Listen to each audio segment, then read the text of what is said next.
안녕하십니까? 정성산TV입니다. 북한에서 대규모의 마약범죄 조직이 적발됐는데 김여정과 연관돼 있다는 이런 충격적인 소식을 여러분께 말씀해 올리겠습니다. 자본주의 국가도 아니고 소위 사회주의를 표방하는 북한에서 거의 핵심 간부들의 배경, 그리고 그 핵심 간부들의 자녀가 중심이 된 거대한 마약 조직이 생겨났고, 마약 조직 카르텔은 웬만한 간부들을 거의 다 매수했고 북한의 권력까지 좌지우지하는 그런 단계로 나갔는데, 그 뒤에 배경에 김여정이 관장하고 있는 대남 공작기관이 연루됐던 이런 소식이 지금 전해지고 있습니다. 지금 김정은이 자기 딸 김주애 데리고 나왔는데 김여정이 맨 구석에 몰려서 지금 소외받고 있는 그런 모습들이 나왔는데, 이것은 김여정이 일부러 피하려고 뭐 그런 거 같지 않고 김정은에 의해서, 그니까 오빠에 의해서 호되게 질책을 당했거나 뭔가 문제가 생겼기 때문에 김여정 스스로가 지금 자책하는 이런 모습을 보였다고 생각을 하고 있습니다. 이 모습의 뒤에 배경이 바로 권력과 연관된 거대한 마약 조직이 적발되면서 그 김여정의 뒷배경을 믿고 엄청난 돈을 벌어서 뇌물로 상납하고 이 조직을 만들었던 이런 이제 거대한 카르텔이 적발이 되면서 김여정에게 심각한 영향을 주고 있다, 이런 생각을 하고 있습니다. 한때 김여정은 권력의 중심에서 있었죠. 그리고 김정은을 대신해 왔습니다. 근데 최근에 보게 되면 김여정의 목소리가 점점 줄고 있고 다른 사람들의 목소리가 커지고 있습니다. 특히 김정은의 딸 김주애가 등장하면서부터 김여정의 위치가 상당히 흔들리고 있습니다.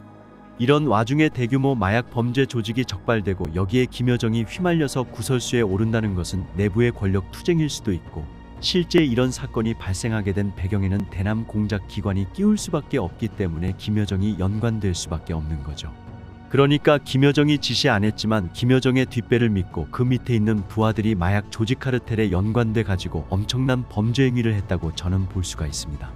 이번 범죄 조직에는 북한의 최고중앙대학을 포함해서 또 각 지방의 이런 대학가의 젊은 청년들이 주축이 돼 가지고 조직이 움직였고, 청년들의 아버지는 바로 40대 50대 지금 북한의 핵심 간부들이 위치해 있다는 거죠. 그러니까 김정은 정권 집권 이후에 나이든 간부들이 전부 다 물갈이 되면서 젊은 세대가 새로운 간부로 됐습니다.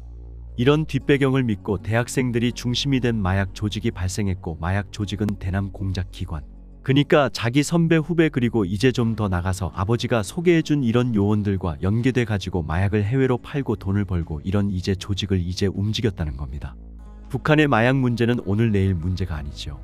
김정일 시대 때 작전부 이런 공작 기관들이 자금을 만들기 위해서 국가가 주도해서 마약을 생산했습니다. 마약은 두 가지가 있는데 뭐 양기나 뭐 이런 것을 통해서 천연 마약을 만들기도 하고, 화학적 반응을 통해서 마약을 만드는데, 국가 주도의 마약이다 보니까 북한산 마약은 최고의 품질을 보장받게 되고, 북한 마약을 요구하는 중국의 삼합회, 러시아 뭐 조폭 조직들, 이런 이제 전 세계의 조폭 집단과 북한의 대남 공작 기관이 맞물리면서 어마어마한 마약을 내다 팔았고, 이곳으로 김정일 정권의 대남 공작 자금을 만들어냈습니다.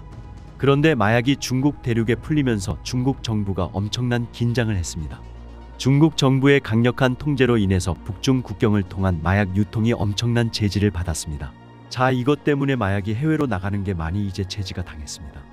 이런 상황에서 마약 거래하는 그 간부들이나 조폭 조직들이 북한 국내에 내수 시장을 만들어 가지고 북한 내국인들에게 마약을 팔기 시작했습니다.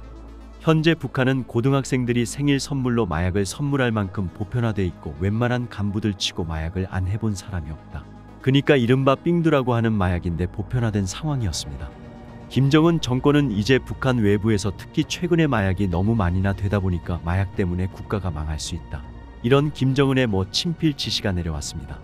핵심 권력 기관이 중심이 된 검열 기관을 만들어 가지고 마약과 전쟁을 했는데, 최대의 마약 카르텔 거의 뭐 국가 주도에 준할 만큼 엄청난 간부들이 연루가 되니 조직이 적발됐는데, 알고 보니까 대남 공작원들이 연기될 수밖에 없는 거죠.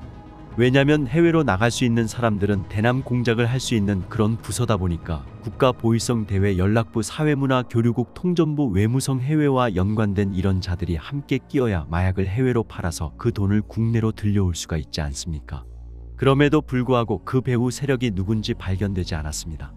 이번에 작정하고 세력을 잡았는데 알고 보니까 어마어마한 북한의 핵심 권력층의 자녀들이 망라가 됐고, 이 조직에 대남 공작 기관이 연루되다 보니까 결국은 김여정이가 여기에 휘말릴 수밖에 없는 겁니다. 물론 이제 김여정이 마약을 주도해 가지고 불법 행위를 했겠습니까? 하지만 김여정의 부하들이 했기 때문에 그 돈의 상당수가 김여정에게도 갈 수가 있는 거죠. 그리고 권력이 2인자다 보니까 아무리 자기가 뭐 김정은 하나만 바라보고 간다고 해도 김여정에게 그만의 세력이 붙을 수밖에 없습니다. 그 세력 또한 유지하려면 돈이 필요하게 되고 돈줄은 마약이나 뭐 가상화폐 해킹 뭐 이런 것들인데 가상화폐 해킹은 김정은이 직접 관장하는 자금이기 때문에 함부로 손을 댈 수가 없습니다. 국가의 눈이 멀어진 이런 마약 분야에 김정은, 김여정 부하들이 연루가 돼가지고 엄청난 돈을 해먹다가 이번에 적발됐습니다. 이것 때문에 권력의 2인자인 김여정의 위상이 상당히 흔들릴 것으로 예상이 되고 있고 또 많은 간부들이 숙청의 칼날을 피할 수 없지 않을까 하는 그런 예상을 해보게 됩니다. 현재 북한산 마약은 이미 중국을 넘어서 뭐 러시아, 동남아, 대한민국, 일본까지 진출하고 있습니다. 이제 각국에서 가상화폐에 대한 규제가 나오고 있고 가상화폐를 통한 북한 공작 기관 해킹 기관에 이걸 막기 위해서 전 세계가 협력을 하다 보니까 앞으로 김정은 정권이 해킹을 통한 돈벌이는 쉽지 않을 것이다. 정성산TV 좋아요, 구독, 알림은 큰 힘이 됩니다. 후원해주시는 모든 분들께 가열차게 멸공.